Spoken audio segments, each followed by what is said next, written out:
Լևոն Տեր-Պետրոսյանը երբեք չի կարող լինել ստոր դավաճանի հոգևոր հայր, ով ինչ ուզում է ասի, մենք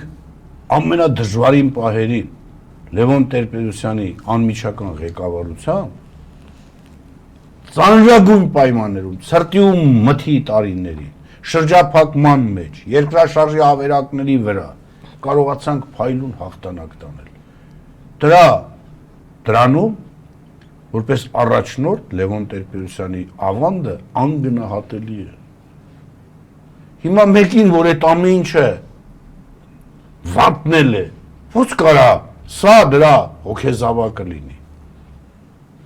Ոչ միայն հակապատկերն է, ոչ միայն սա թշնամի է նա հայրենասեր։ Գիտեք, շատերը Լևոն Տեր-Պետրոսյանին քննադատում են շատ անտես, երբ որ ինքը նախագահ էր, ես էլ Գերագույն խորհրդի պատգամավոր։ Այո, ես ամենասուր քննադատությանն եմ ենթարկել Լևոն Տեր-Պետրոսյանին։ Նույնիսկ բացեք այն իր 50-ամյակի օրը նաև